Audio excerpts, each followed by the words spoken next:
Well, I am back now with the 3-year-olds. I rambled a lot in the opening. Back now with the 3-year-olds. A lot of horses potentially being sold, being looked at being sold. Some of the 3-year-olds that we just can't find that class. Do we rest them? Do we keep looking around for that class? Or do we shop them on the open market, so to speak? Some of those horses will be. We'll get to all those in just a minute. We'll start with Ale Sun. This filly, I believe, is going to do just fine in the condition claimer. The problem is, it's PA restricted, so it's tough to get her in there. She may have to race in the Numbers of 2 next week. I'm going to throw her last start at the window, right? I know the filly. She's better than that. Let's just leave it at that. I think that Ale Sun has got a couple more big races easily left in her. Arctic Force finished 5th the other day. He's a horse that may slide into the open market at some point. Can he do on a full-time basis? We're still looking for that win, right? We're still looking for that win. We beat ahead in 51 and a piece. He shows he has speed and talent. Not a very hard raced horse. Pretty fresh as far as racehorses are considered. I suspect Arctic Force will probably bang out a win or two. And in the meantime, if somebody makes us a good offer on him, then he's a horse that maybe we could move. We'll see. Beach Boutique is back now with Tim in Pennsylvania. She'll be training down for the next 3 weeks probably, and then into qualify and into race. Bottle of Red, another filly, just keeps knocking on that door, but she'll get there eventually. She's another one, much like Arctic Force. Is this a horse that might make a splash in the open market for us? It's very possible also.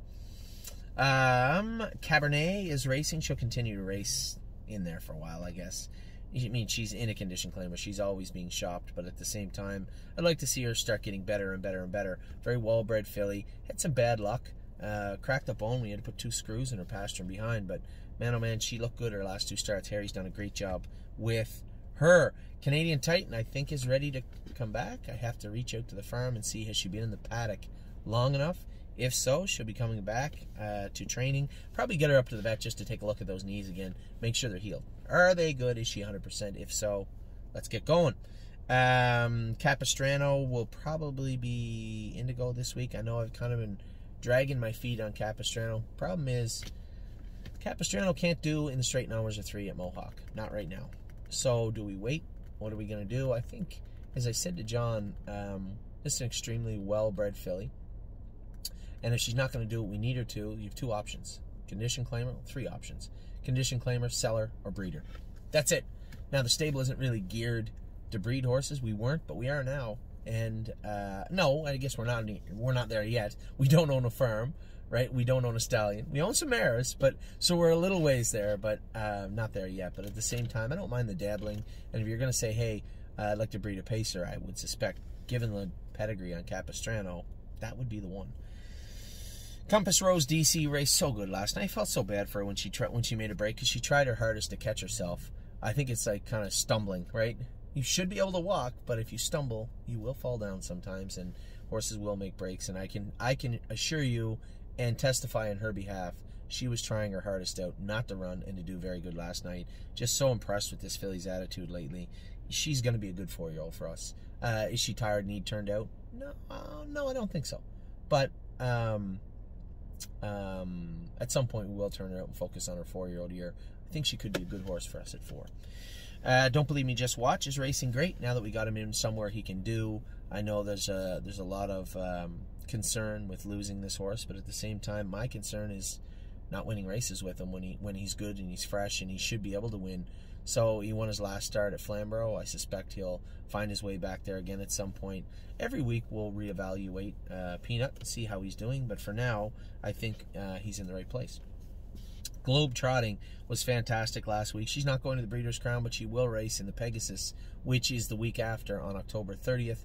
I spoke to Irv Miller for a little bit this afternoon. Obviously, you guys might, if you were paying attention, you know that Irv bought half of a Swan for All colt with us last week. Spend That Money's brother. He bought a quarter, and his one of his clients bought a quarter of him. So I talked to him about the colt. He actually had the time to go on and watch the little video we made of the colt jogging. He was happy. And then also, I wanted to tell him that Spirit of Dio and Globetrotting will likely be heading their way, his way this week. Spirit of Dio is in on Monday. Globetrotting raced last week. She may have to link up with them in the Meadows and then go to Indiana. If that's the case, then we can facilitate that this week. So Globetrotting and Spirit of Dio heading to the Hoosier State this week. Way down here, Miss Brampton Beast. I suspect she's ready to go soon, within the next week or two. I'm guessing, but I think Kevin said all those horses that come in at that time were November 1st. I suspect old Beastie will be one of them. Muscle Chrome, I saw her jog the other day. I think I got to talk to Harry when he wants to qualify her again. It's almost November, almost time to go again. Nancy Allison, again, dragging my feet. I'll be honest. I bought the breeding to Nancy Allison to brought the breeding to Walner to breed to Nancy Allison. So we'll see how that plays out, but that's where it is right now. I would suspect before that takes place, one, we would have to figure out who wants to stay involved with Nancy Allison. I would love to race her a couple more times and see her actually win a race, take a mark. We'll see how that plays out. I want to make sure that she's ready to be bred when she's supposed to be bred. So a good 60 days before we're going to start breeding her, I want her harness off and focusing on motherhood. So that's the place where we're going to be going with Nancy Allison. Need your opinion. Again, a very good debate with one of our more analytical clients tonight about the state of Need Your Opinion. She is good enough to race anywhere. Problem I have is, do we race her right up until the ceiling and then try and sell her? Do we sell her now with room to grow? Do we gamble on the whole thing and see what happens? I just, I try to treat everybody's money like it's mine. I say that all the time. There's an argument to keep this filly, but there is an argument to sell her. So we'll see how that plays out over the next 24 hours. Path of Totality is in to go. 9-hole. Yay! 9-hole with Path of Totality. And our old horse, Harness AM, drew the inside. I suspect we're going to be having a chat in the first turn. But Path of Totality raced great last week. And I'd love to see her come back with another good race. Amy told me today that Really Blue Chip, Teresa and Johnny and Shelby have done just an incredible job. They said she put a lot of weight on. Really, really impressed. This is a filly I did gamble with, right? This is a filly that I had bought a lot of people out that wanted out when we said we were going to stop with her in the summer. I said she needs weight, and we are going to get it on her, and we have. And just a great job by those guys to keep the weight on her. Now it's time to get her back going. She's been training now. I suspect she's 3 weeks out, but really excited to see what she's going to do this winter. Rooney Blue Chip flipped his palate the other day at the Meadows. He's never done anything like that before. I think it's fairly anomalous. Probably getting over the virus, a little swelling, a little filling in that palate area. Combine that with the stress of racing, and it doesn't take long to flip. When you have a horse with a stronger palate also, when they flip, it's hard for them to unflip, right? So you have to wait for the swelling to come down, and then they'll do it. So Rooney Blue Chip, we'll have him back in to go next week, but a very anomalous flipping of the palate, but that will stop soon, I believe. Spend That Money is in to go this week. We're making a few little changes, trying to get her polished up. She's another horse that, to make room for some other horses and to sell them on the incline. It might be worth shopping Spend That Money around. That's a possibility. The next horse we're not shopping anywhere, and that's Spirit of Dio. I suspect she'll be good tomorrow at the Meadows. We'll see how she behaves, but I expect good things from her. Trafalgar, Harry's just given her a little rest before the Harvest Series. Now, I want to clear the air.